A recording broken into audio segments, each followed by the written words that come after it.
En los anales del tiempo existen épocas que resplandecen con una luz singular, momentos en el que el espíritu humano parece trascender sus límites habituales, alcanzando cimas de creatividad, pensamiento y acción que hoy aún nos fascinan. Esta es la historia de una ciudad y una era que definieron gran parte de lo que Occidente llegaría a ser. Una explosión prolongada de vigor en acción y espíritu que transformó una modesta ciudad-estado en el corazón palpitante de Grecia. Cuando Atenas se hizo grande.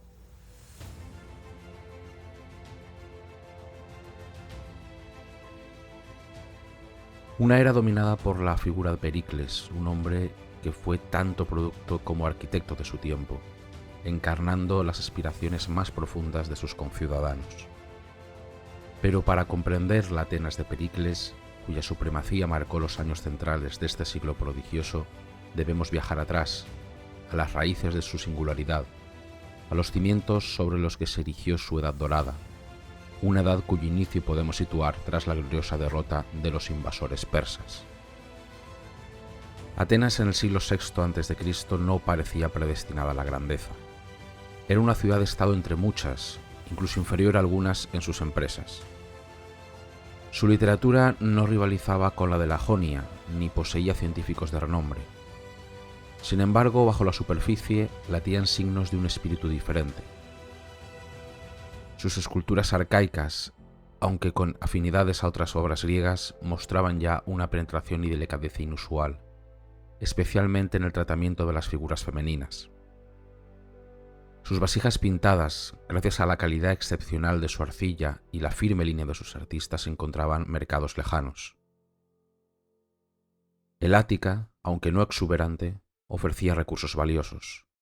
El olivo que prosperaba en su suelo soleado, el mármol de primera calidad y sobre todo el mar que la abrazaba por tres costados, junto al magnífico puerto natural del Pireo, aunque los atenienses tardaron en aprovecharlo plenamente.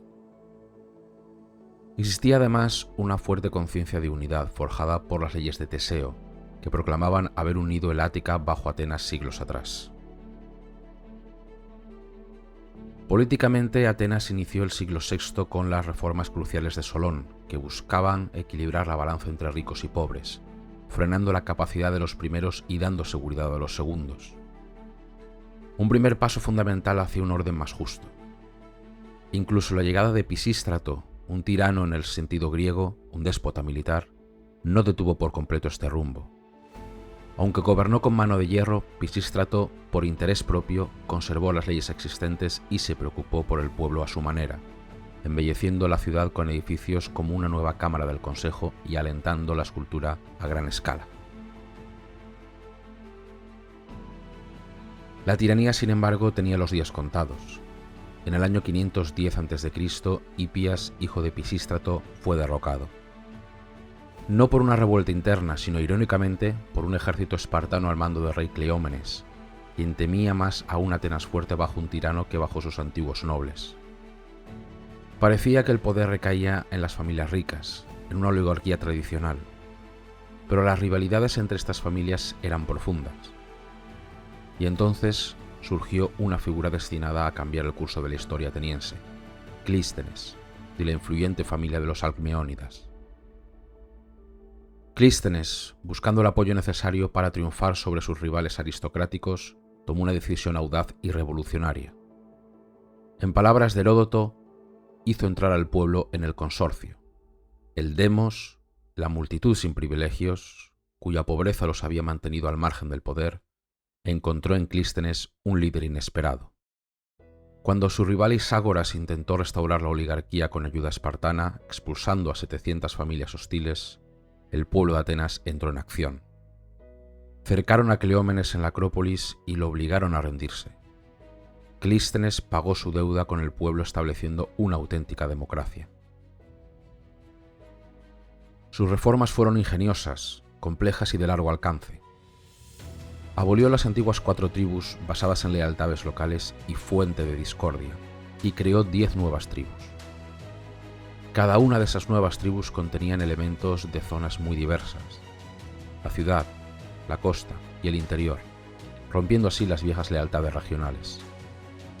Este golpe maestro diluyó el poder de los terratenientes locales y fomentó una unidad nacional que trascendía las divisiones particulares. Reformó también el Consejo de Solón, aumentándolo a 500 miembros, 50 por cada nueva tribu, representando a todas las regiones del Ática. Este consejo se convirtió en la autoridad administrativa suprema, preparando los asuntos para la asamblea, pero era la asamblea, a la que pertenecían todos los ciudadanos varones, adultos y libres, lo que tenía la última palabra en las decisiones importantes. Atenas se había convertido en una democracia sin parangón, con absoluta igualdad ante la ley, libertad de expresión y libertad para votar en todas las decisiones públicas. Esta nueva democracia no tardaría en mostrar su vigor. Como comenta Heródoto, Atenas se hizo mucho más importante al deshacerse de los tiranos. Se expandió, derrotando vecinos hostiles como Tebas y Calcis, y estableció colonos en Eubea.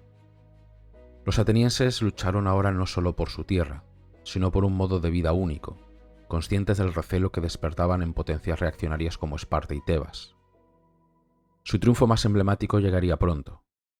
En el año 490 a.C., un ejército persa desembarcó en Maratón con la intención de castigar a Atenas por su tibia ayuda a la revuelta jónica.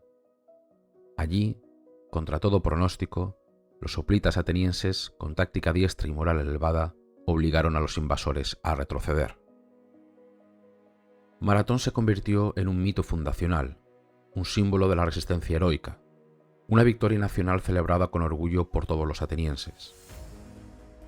Se erigió un túmulo con los caídos, se pintó la batalla en el ágora y se coronó a la diosa Atenea en las monedas con la rama de olivo de la victoria.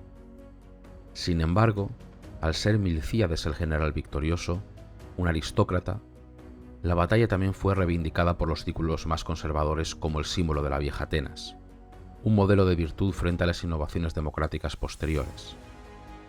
Ser un hombre de Maratón se convirtió en el máximo honor, como atestigua el epitafio que el propio Esquilo eligió, recordando su valor en la batalla por encima de su gloria como poeta. Maratón era un mito nacional, pero no exclusivamente democrático. La verdadera consolidación del poder democrático vendría de la mano de otro hombre y otra visión, Temístocles. De buena familia, pero no rico, comprendió antes que nadie que el futuro de Atenas estaba en el mar. Frente a la amenaza constante de la potencia marítima vecina, Egina, y ante la perspectiva de una nueva invasión persa, Temístocles tuvo una idea genial. En el año 483 a.C. se descubrió un nuevo y rico filón de plata en las minas estatales de Laurión. Oponiéndose a repartir las ganancias entre el pueblo, Temístocles convenció a la asamblea de invertir esa riqueza inesperada en construir una poderosa flota de al menos 100 trirremes. Una decisión que cambiaría el destino de Atenas y de Europa. Esta decisión transformaría Atenas para siempre. La nueva flota necesitaba tripulaciones y éstas se reclutaron mayoritariamente entre los tetes, los ciudadanos más pobres, a menudo sin tierras ni talleres, que encontraban en el mar un nuevo medio de vida y una nueva dignidad. Surgió así una nueva clase social, dependiente del Estado para su sustento, consciente de su importancia y, bajo la guía de Temístocles, dispuesta a usar su poder en la asamblea. El equilibrio de poder internos se decantaba hacia el mar y hacia la democracia más radical, diferenciándose de las antiguas clases de hoplitas y caballeros. La flota estuvo lista justo a tiempo.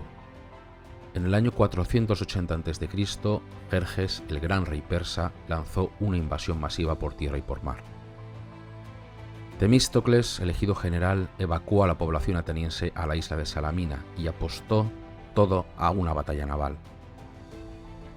Tuvo que superar los temores de sus aliados peloponesios, que preferían retirarse.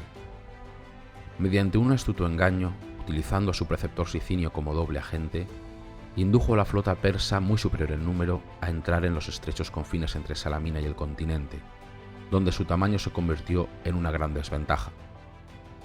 Allí los ágiles trirremes griegos, capitaneados por los atenienses, obtuvieron una victoria aplastante que cambió el curso de la historia. Salamina, a diferencia de Maratón, fue un triunfo inequívocamente popular y democrático.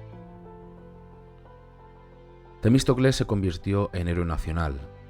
Tras la guerra burló de nuevo a los espartanos, que se oponían a la reconstrucción de las murallas de Atenas destruidas por los persas, ganando tiempo con negociaciones dilatorias hasta que éstas estuvieron terminadas, asegurando así la defensa de la ciudad. Sin embargo, su éxito y su personalidad despertaron envidias y recelos. Las viejas familias aristocráticas, como los Alcmeónidas y los descendientes de Milcíades, ahora unidos por lazos matrimoniales, conspiraron contra él. Se le acusó de corrupción. El poeta Timocreón de Rodas lo vilipendió amargamente por un supuesto soborno que no cumplió. Finalmente, aprovechando su falta de riqueza personal y el poder de sus enemigos, lograron su ostracismo hacia 470 a.C. Poco después, instigados por Esparta, que quería librarse de un enemigo formidable, lo acusaron de traición y lo condenaron a muerte en ausencia. Temístocles emprendió así una audaz huida, buscando refugio incluso en la corte del rey Admeto de Molosia, para acabar irónicamente sirviendo como gobernador en Magnesia bajo el gran rey persa. La visión de Temístocles, una Atenas poderosa navalmente y hostil a Esparta, fue truncada, pero dejó una semilla que germinaría más tarde. Incluso en su caída su figura fue defendida, como cuando el joven Pericles financió la representación de los persas de Esquilo en el año 472 a.C., una obra que exaltaba el papel de Temístocles en Salamina. Con Temístocles fuera de escena, el poder recayó en figuras más conservadoras, principalmente Cimón, hijo de Milcíades. Cimón, respetando la democracia existente pero sin deseos de extenderla, canalizó la energía ateniense hacia la continuidad de la guerra contra Persia, ahora bajo una nueva estructura, la Liga de Delos. Formada en 477 a.C. a petición de los aliados jónicos, descontentos con el liderazgo espartano tras los desmanes de Pausanias en Bizancio, la Liga nació con el propósito de liberar las ciudades griegas restantes y hostigar a Persia en su propio territorio. Su centro administrativo se estableció en la isla sagrada de Delos, un lugar neutral y de prestigio panjónico.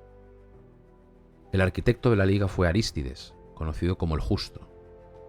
Estableció un sistema equitativo donde los aliados contribuían con barcos o más comúnmente con dinero, depositado en una tesorería común en Delos. Arístides calculó meticulosamente las contribuciones, que sumaban un total de 460 talentos, ganándose así una reputación de honradez sin precedentes. Sin embargo, desde el principio, Atenas fue la potencia dominante. Los 10 tesoreros de la Liga eran todos atenienses, y en el Consejo de la Liga, Atenas controlaba los votos, apoyada por los estados más pequeños frente a los grandes. Bajo el mando militar de Cimón, la Liga entró rápidamente en acción. Expulsaron a los persas de Bizancio, tomaron la fortaleza tracia de Eión, que Atenas anexionó enviando colonos, y limpiaron también el Egeo de piratas.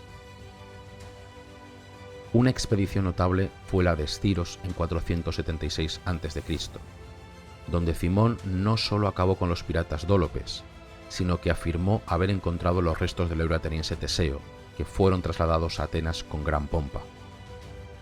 El punto culminante fue la doble victoria terrestre y naval en el río Eurimedón, en Asia Menor, hacia 468 a.C.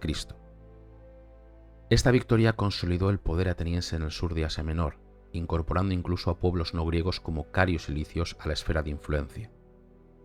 Cimón, a pesar de su origen aristocrático, gozaba de una gran popularidad gracias a sus éxitos militares, su generosidad personal y su política pro-espartana. Pero la victoria de Eurimedón también marcó un punto de inflexión. Con la amenaza persa aparentemente contenida, algunos aliados comenzaron a cuestionar la necesidad de seguir pagando tributo.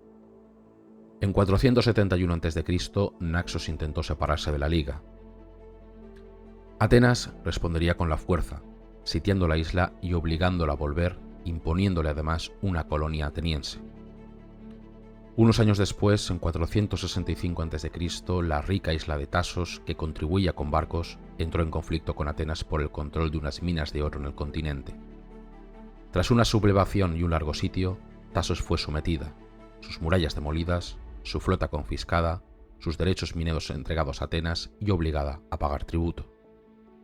Era evidente que Atenas ya no toleraba disensiones. La Liga se estaba transformando inexorablemente. Ahora existían 3 tipos de miembros: los pocos que aún podían aportar barcos, Quíos, Lesbos y Samos; los numerosos aliados que pagaban tributo pero conservaban autonomía; y los aliados sometidos tras una rebelión, gobernados por tratados especiales que a menudo imponían gobiernos democráticos. Aunque Cimón trató a los aliados con cierta generosidad, permitiendo la supervivencia de oligarquías en Samos, Mitilene o Quíos, los primeros pasos hacia un imperio coercitivo ya se habían dado. El paso decisivo se dio en 454 a.C. con el pretexto de la inseguridad de Delos ante un posible ataque persa tras los reveses atenienses en Egipto. La tesorería de la Liga fue trasladada a la propia Atenas. El dinero de los aliados quedaba así ahora bajo el control directo de Atenas, guardado en el templo de su diosa patrona, Atenea. Los pagos se inscribían meticulosamente en piedra, pero el mensaje era claro: la Liga era ahora, de hecho, un imperio ateniense. Atenas estandarizó la moneda imponiendo la lechuza en todo el Egeo y extendió su jurisdicción judicial, obligando a que los casos capitales o que implicaban privación de derechos civiles de los aliados se juzgasen directamente en la ciudad de Atenas. Incluso se impuso una ley impulsada por Pericles en 451 a.C. que restringía la ciudadanía ateniense a aquellos compadres atenienses por ambos lados, acentuando la exclusividad de Atenas frente a los súbditos. Mientras Atenas consolidaba su imperio exterior, en el interior se preparaba una profunda transformación política. La chispa saltó desde Esparta. En 464 a.C., un devastador terremoto dejó Esparta en ruinas. Sus siervos, los hilotas, aprovecharon para sublevarse, haciéndose fuertes en el monte Itome. Acorralados, los espartanos pidieron ayuda a sus aliados, incluida Atenas. Cimón abogó por ayudar, diciendo célebremente que no se debía dejar coja a la Hélade. Pero en Atenas, una nueva voz se alzaba contra la política proespartana: Efialtes, hijo de Sofónides. Argumentó que Atenas no debía ayudar a su rival, sino dejar que se hundiera el orgullo espartano.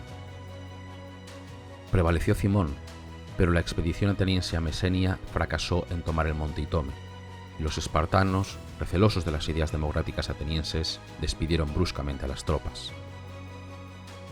La afrenta fue monumental. Cimón regresó humillado y fue condenado al ostracismo en 461 a.C. La política proespartana quedaba desacreditada. Efialtes y sus partidarios tomaron las riendas. Su objetivo era completar la democratización de Atenas. Vieron en el antiguo y aristocrático tribunal del Areópago el último bastión contra una democracia plena. Mediante una serie de ataques legales, acusando a sus miembros de corrupción, Efialtes logró despojar al Areópago de la mayoría de los poderes políticos y judiciales, como la supervisión del funcionariado o la investigación de vidas privadas, transfiriéndolos al Consejo, la Asamblea y a los tribunales populares. Para asegurar la participación ciudadana en estos tribunales se introdujo una medida crucial y revolucionaria: el pago por servir como jurado. La democracia ateniense alcanzaba una nueva dimensión, permitiendo a los más pobres participar activamente en la justicia y, por extensión, en la política. Pero estas reformas levantaron una oposición feroz. En el año 461 a.C., Efialtes fue asesinado. Un crimen político inusual en Atenas, que sugiere la intensidad del odio que sus acciones habían provocado. Sin embargo, su legado no murió con él. Un joven aristócrata, asociado a Efialtes en sus reformas y en la oposición a Cimón, estaba listo para tomar el relevo. Su nombre era Pericles. Pericles, hijo del héroe Jantipo y sobrino del reformador Clístenes por parte de madre, pertenecía a la más alta aristocracia. Sin embargo, abrazó la causa democrática con fervor. Heredero de la visión antiespartana de Temístocles y de las reformas radicales de Efialtes, Pericles combinaría el linaje noble con una profunda convicción democrática. Su ascenso no fue inmediato, pero desde su elección como general en 454 a.C. dominaría progresivamente la escena política ateniense durante casi 3 décadas. ¿Cómo era este hombre que daría nombre a la Edad de Oro de Atenas? Los bustos que nos han llegado lo muestran con un aire de tranquilo dominio intelectual, aunque ocultando una peculiar forma alargada de cabeza bajo su yelmo. Reservado, íntegro hasta la incorruptibilidad, mantendría un estilo aristocrático en una época democrática. No buscaba halagar al pueblo, sino guiarlo, elevando a la altura de su propia visión, convencido de que la grandeza de Atenas residía en la valía de todos sus ciudadanos.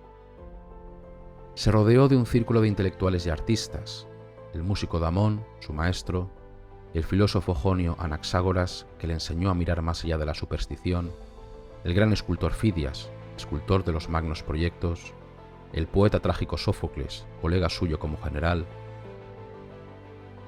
Era un orador consumado, cuya elocuencia, según los cómicos, tronaba y relampagueaba y confundía a la Hélade.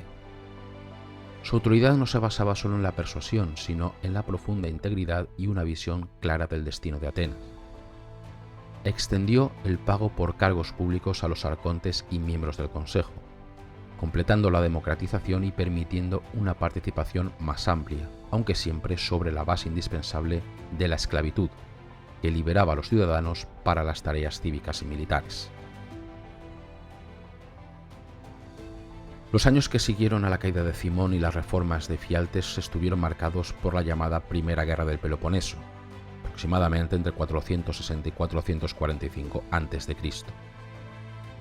La hostilidad latente entre Atenas y Esparta estalló abiertamente. Atenas, ahora más democrática y con un imperio naval en expansión, chocó con la oligárquica y terrestre Esparta y sus aliados, especialmente Corinto. Atenas aseguró Megara aliándose con ella, derrotó a su vieja rival Egina tras una batalla naval y se embarcó en una audaz pero desastrosa expedición a Egipto para apoyar una revuelta contra Persia. Tras éxitos iniciales como la toma de Menfis, a excepción de su ciudadela, la fuerza ateniense fue rodeada en la isla de Prosópitis y aniquilada por el general persa Megabizo en 454 a.C. Una losa conmemorativa recuerda a los caídos de la tribu Erecteida. En Chipre, Egipto, Fenicia, Aliéis, Egina, Megara, en el mismo año. Testimonio del enorme esfuerzo bélico ateniense en múltiples frentes. En Grecia la guerra continuaba. Esparta intervino en Beocia para crear un contrapeso a Atenas, logrando una victoria en Tanagra en 457 a.C. Pero apenas 2 meses después, los atenienses bajo Mirónides invadieron Beocia y la conquistaron casi por completo, a excepción de Tebas, en la batalla decisiva de Enofita. Atenas controlaba ahora un imperio terrestre además del marítimo. El propio Pericles dirigió operaciones navales en el Golfo de Corinto en 454 a.C., tomando Calcis y asegurando la adhesión de Acaya. Se negoció una tregua de 5 años en 451 a.C., facilitada por el regreso de Cimón del exilio, pero la paz definitiva con Persia, tras la muerte de Cimón en Chipre, no trajo estabilidad a Grecia. Mantener un imperio terrestre resultó insostenible. En 447 a.C., una derrota ateniense bajo el mando de Tolmides en Coronea supuso la pérdida definitiva de Beocia. Siguieron otras pérdidas, como Mégara y Acaya, y una revuelta en Eubea obligó a Pericles a intervenir personalmente para sofocarla, tratando a la gente con dureza. La guerra terminó en 445 a.C. con la paz de los 30 años. Atenas renunciaba a sus conquistas continentales, pero conservaba su imperio marítimo y Egina. La lección era clara. El poder de Atenas residía fundamentalmente en el mar, y un imperio terrestre excedía sus capacidades. Para asegurar puntos clave, Pericles impulsó el establecimiento de cleruquías, colonias de ciudadanos atenienses, en lugares estratégicos como el Quersoneso, Lemnos, Imbros, Naxos y Eubea, sirviendo como guarniciones y reforzando el control imperial. El periodo de paz que siguió, aunque tenso, permitió a Pericles embarcarse en el proyecto que definiría visualmente su era, la reconstrucción de la Acrópolis. Utilizando el superávit del tesoro de la Liga, Pericles argumentó que, una vez asegurada la defensa común, era justo emplear los fondos en obras que dieran gloria perdurable a Atenas y, a la vez, proporcionaran trabajo a los ciudadanos. Sus oponentes, liderados por Tucídides, hijo de Melesías, el nuevo jefe de los conservadores tras la muerte de Cimón, clamaron contra lo que consideraban una malversación y una tiranía sobre los aliados, comparando a Atenas con una disoluta mujer que se engalana con piedras preciosas pagadas por otros. Pero Pericles, con su habilidad dialéctica y su control de la asamblea, prevaleció. Bajo la supervisión artística de Fidias, la Acrópolis se transformó. El Partenón, templo dedicado a Atenea Partenos, se erigió como la joya suprema entre 447 y 438 a.C. Sus esculturas eran una declaración de principios. Las metopas mostraban la lucha de la civilización representada por hombres y dioses contra la barbarie, centauros, gigantes, amazonas. En el interior, la colosal estatua crisoelefantina de oro y marfil de Atenea, obra de Fidias, simbolizaba el poder y la protección divina. Se decía incluso que en el escudo Fidias incluyó retratos de sí mismo y de Pericles. El frontón este del templo representaba el nacimiento milagroso de Atenea de la cabeza de Zeus, símbolo del propio surgimiento de Atenas en el mundo. El frontón oeste escenificaba la contienda entre Atenea y Poseidón por el Ática, reflejo del dominio ateniense tanto en tierra como, sobre todo, en el mar. Y rodeando al templo, el magnífico friso representaba la procesión panatenaica, la gran fiesta cívica que se celebraba cada 4 años. Aquí el pueblo de Atenas, hombres y mujeres, jóvenes y ancianos, jinetes y oferentes, marchaban en serena dignidad bajo la mirada benévola de los dioses olímpicos. Era la idealización del ciudadano ateniense, dueño de sí mismo, participante en la vida comunitaria, imbuido de una gracia excepcional, tal como Pericles lo describió. El Partenón era la encarnación en piedra del ideal pericleo, una Atenas divina, civilizadora, poderosa y democrática, digna del amor, enamoraos de ella, instaba Pericles, y sacrificio de sus ciudadanos. Otros templos, como el de Festo en el Ágora o el de Poseidón en Sunio, completaban este renacimiento religioso y cívico. Esta explosión artística y política se acompañó de una profunda revolución intelectual. Aunque Atenas no produjo filósofos de la talla de los jonios del siglo anterior, se convirtió en el gran centro de atracción para pensadores de toda Grecia. El mismo Pericles, amigo de Anaxágoras, valoraba la sabiduría, aunque siempre ligada a la acción. La medicina hipocrática, con su énfasis en la observación y el diagnóstico racional, influyó poderosamente en el pensamiento de la época, como se aprecia en la fría descripción de la plaga hecha por Tucídides, buscando causas naturales incluso para enfermedades consideradas sagradas. Floreció también la retórica, impulsada por las necesidades de la asamblea y los tribunales. Y con ella llegaron los sofistas, maestros itinerantes que enseñaban el arte del éxito, especialmente en la política. Figuras como Protágoras de Abdera y Gorgias de Leontini causaron un gran impacto. Sin embargo, el pensamiento sofístico también abrió puertas religiosas. La distinción entre physis y nomos llevó a algunos, como Trasímaco o el Calícles retratado por Platón, a argumentar que la verdadera guía era la naturaleza, entendida a menudo como el derecho del más fuerte, y que las leyes eran meras convenciones artificiales que podían ignorarse. La justicia es el interés de los fuertes, proclamaba Trasímaco. Esta idea encontró eco en la justificación del imperialismo ateniense, como bien se refleja brutalmente en el diálogo con los Melios recogido por Tucídides, donde los atenienses afirman que es una ley general y necesaria de la naturaleza el dominar siempre que se puede. Esta exaltación de la naturaleza a expensas de la ley minaba las bases morales y preocuparía profundamente a pensadores posteriores como Platón. El arte trágico también reflejaba estas tensiones. Esquilo, contemporáneo de los primeros años de Pericles, exploraría la justicia divina y humana en la Orestíada, culminando con la fundación del Areópago reformado como baluarte contra la violencia. Su Prometeo encadenado ofrecía una cruda meditación sobre la naturaleza del poder y la tiranía. Sófocles, quien fue colega y amigo de Pericles, aunque más centrado en el destino individual frente a los designios divinos, abordó el conflicto entre ley humana y ley divina en su Antígona, una obra representada quizás hacia 441 a.C., en pleno apogeo del poder pericleo. Eurípides, quien era más joven y experimental, incorporó directamente las nuevas ideas científicas y filosóficas, cuestionó las convenciones y reflejó tanto el patriotismo inicial de la guerra como las posteriores disilusión y brutalidad. La tragedia representada en festivales cívicos se convirtió en un foro esencial para que Atenas reflexionara sobre sí misma, sus valores y también sobre sus contradicciones. A pesar de su dominio, Pericles enfrentó una oposición constante y enconada. Tras el ostracismo de Cimón, su principal rival fue Tucídides, hijo de Melesias, líder de los conservadores aristocráticos.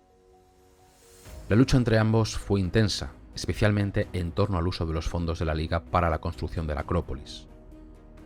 Tucídides acusó a Pericles de tiranía y malversación, pero Pericles logró finalmente que su rival fuera condenado al ostracismo en 443 a.C., tras una compleja, eso sí, maniobra política relacionada con la fundación de la colonia panhelénica de Turios en Italia.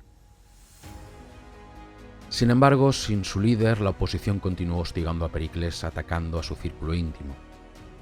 El escultor Fidias sería acusado primero de malversar oro de la estatua de Atenea y luego de impiedad por incluir su retrato y el de Pericles en el escudo de la diosa. Fidias no tuvo otra opción que exiliarse.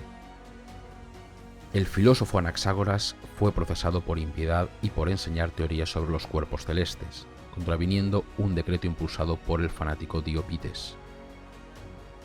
Pese a la defensa de Pericles, Anaxágoras fue condenado y abandonó Atenas. El ataque más personal fue dirigido contra Aspasia, la brillante compañera Milesia de Pericles. Mujer de gran inteligencia e inusual independencia en esta época griega clásica, participaba en conversaciones intelectuales y políticas, y desafiaba las convenciones atenienses sobre el papel de la mujer. Fue acusada por el poeta cómico Hermipo de impiedad y de proxenitismo. Pericles la defendió apasionadamente en el juicio, logrando su absolución. Estos ataques, a menudo basados en la intolerancia religiosa exacerbada por las tensiones prebélicas, no lograron derribar a Pericles, pero revelaban la virulencia de la política ateniense. A esto se sumaban las burlas constantes de los poetas cómicos, como Cratino, que lo llamaba Zeus con cabeza de cebolla. Lo acusaban de tiranía y ridiculizaban su relación con Aspasia. Pericles, sin embargo, toleró esta libertad de expresión, quizás como una válvula de escape necesaria en una democracia vibrante. La paz de los 30 años resultaría ser solo una tregua. Las tensiones subyacentes persistían. Esparta temía el poder ateniense y sus aliados, especialmente Corinto, resentían la expansión comercial y política de Atenas. Una serie de incidentes en la periferia del mundo griego encendieron la mecha definitiva. Primero, el conflicto entre Corinto y su colonia Corcira por el control de Epidamno. Corcira, amenazada por Corinto, buscó y obtuvo una alianza defensiva con Atenas. La intervención ateniense en la batalla naval de Sibota de 433 a.C. enfureció a Corinto. Casi simultáneamente surgió otro foco de tensión en Potidea, una colonia corintia que era también aliada tributaria de Atenas. Temiendo su deslealtad, Atenas exigió que Potidea derribara parte de sus murallas y dejara de recibir magistrados corintios. Potidea se negó, alentada por una promesa de invasión espartana, y se sublevó junto con otras ciudades calcídicas. Atenas respondió militarmente sitiando Potidea. El último acto antes de la guerra abierta fue el decreto megariano. Como castigo por la ayuda de Megara a Corinto, Pericles impulsó un bloqueo económico que excluía a los megarianos de todos los mercados y puertos del imperio ateniense. Para Megara esto significaba la ruina. Para la Liga del Peloponeso, una provocación intolerable. Esparta lanzó una serie de ultimátums cada vez más exigentes: expulsar la maldición de los Alcmeónidas, un ataque directo a Pericles, levantar el sitio de Potidea, dar independencia a Egina, revocar el decreto megariano y finalmente conceder la libertad a los helenos. Pero Pericles se mantuvo firme. Mis puntos de vista son los mismos de siempre. estoy en contra de hacer ninguna concesión a los peloponesios. Pericles expuso su estrategia. Atenas, con su superioridad naval y financiera, debía actuar como una isla. Se debía abandonar el Ática a las invasiones espartanas. Los ciudadanos debían refugiarse tras las murallas largas y utilizar la flota para atacar al enemigo donde éste fuese vulnerable. Era una guerra de desgaste, basada en la confianza en el poder marítimo y en los recursos del imperio. La estrategia de Pericles se puso a prueba de inmediato. Los espartanos invadieron y devastaron el Ática anualmente. La población rural se hacinó dentro de las murallas de Atenas. Y entonces, en 430 a.C., golpeó una catástrofe imprevista. Una terrible plaga asoló la ciudad. Facilitada por las condiciones insalubres y el hacinamiento, la epidemia causó una mortandad espantosa, quizá provocando hasta la caída de un tercio de las tropas, y minó también la moral de la ciudad, llevándola a un colapso temporal de las normas sociales y religiosas, como describiría Tucídides. El propio Pericles, tras ser brevemente depuesto y multado por un pueblo desesperado, sucumbió a la enfermedad en 429 a.C. Atenas había perdido a un gran líder en el momento más oscuro, pero la guerra continuó. La flota demostraría su valía con victorias brillantes, como la del almirante Formión en el Golfo de Corinto, mostrando así la superioridad naval ateniense incluso en inferioridad numérica. Pero en tierra, la estrategia defensiva generaba frustración.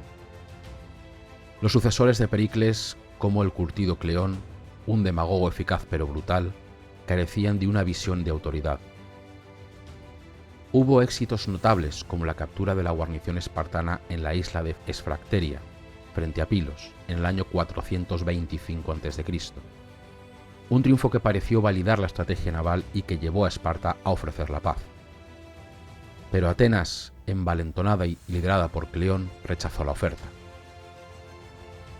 Se intentaron ofensivas terrestres, como la campaña en Beocia que terminó en derrota en Delio en 424 a.C., confirmando así la debilidad ateniense en tierra.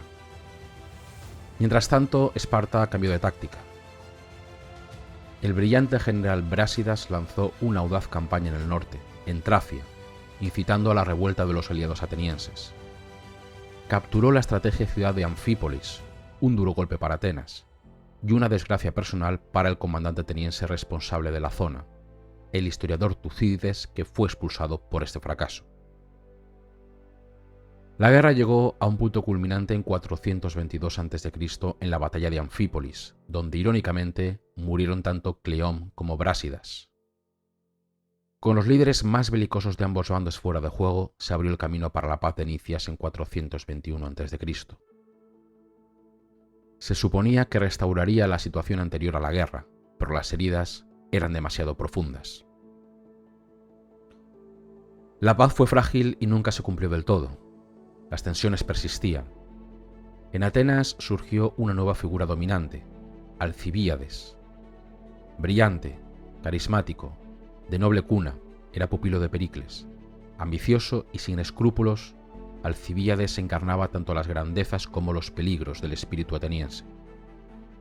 Convenció a Atenas de intervenir de nuevo en el Peloponeso, forjando una alianza con Argos contra Esparta, pero la coalición fue decisivamente derrotada por los espartanos en Mantinea en 418 a.C. Fracasado en Grecia continental, Alcibíades dirigió la ambición ateniense hacia un objetivo aún mayor y más lejano, Sicilia. Argumentó que la conquista de la rica isla, especialmente de su principal ciudad, Siracusa, daría a Atenas un poder incontestable, capaz de someter finalmente a Esparta y de dominar el Mediterráneo occidental. Pese a las advertencias del cauteloso Nicias, la asamblea, seducida por la grandiosa y temeraria visión de Alcibíades, aprobó la expedición. En 415 a.C., la mayor flota jamás reunida por una ciudad griega, equipada con esplendor, zarpó hacia Sicilia, envuelta en un aura de optimismo y arrogancia. La expedición siciliana se convirtió en la mayor catástrofe de la historia ateniense. Una sucesión de errores, mala suerte y mala gestión la condenaron. Alcibíades fue llamado a Atenas para responder a cargos de sacrilegio y desertó a Esparta, ofreciendo consejos cruciales a los enemigos de su patria. Nicias, enfermo e indeciso, demostró ser un comandante incompetente. Los siracusanos, quienes luchaban por su supervivencia contra un agresor implacable, mostraron una resistencia feroz, ayudados eso sí por refuerzos peloponesios y por un competente general espartano, Gilipo. Tras 2 años de asedio fallido, la flota ateniense fue destruida en el gran puerto de Siracusa, y el ejército, intentando retirarse por tierra, fue perseguido y aniquilado en el río Asinario. Miles de atenienses murieron o acabaron sus días como esclavos en las inhumanas canteras siracusanas. Nicias y el otro general, Demóstenes, fueron ejecutados. El desastre siciliano marcó el principio del fin. Aunque Atenas luchó con indómita tenacidad durante casi una década más, aprovechando incluso el regreso temporal de Alcibíades, había perdido una generación de hombres y la mayor parte de su flota. Finalmente, en 404 a.C., tras la derrota final de su armada en Egospótamos, Atenas, asediada y hambrienta, se rindió incondicionalmente a Esparta. La Edad de Oro había terminado. ¿Por qué cayó Atenas? ¿Fue la arrogancia imperial? ¿La ibris que ciega a los poderosos y precede a la caída? ¿Fueron los fallos inherentes a su democracia directa, susceptible a la demagogia y a las decisiones impulsivas? ¿O simplemente el agotamiento tras décadas de esfuerzo sobrehumano y guerras incesantes? Quizás una combinación de todo ello, pero el fracaso final no puede eclipsar el prodigioso logro. La Atenas de Pericles, a pesar de sus contradicciones, su democracia construida sobre la esclavitud, su idealismo mezclado con un imperialismo a menudo brutal, representó un momento único en la historia. Por un breve lapso de tiempo, una ciudad se atrevió a creer en el potencial ilimitado del individuo libre dentro de una comunidad vibrante y participativa. Fusionó poder político, brillantez intelectual y genio artístico como nunca antes, ni quizá después. Nos legó la democracia como ideal, la filosofía como búsqueda racional, la tragedia como exploración de la condición humana, y monumentos de belleza imperecedera que aún nos hablan de su audacia y su visión. La Atenas de Pericles fue y sigue siendo una escuela para la humanidad, un testamento perdurable del extraordinario florecimiento del espíritu humano en las costas del Egeo hace ya 25 siglos.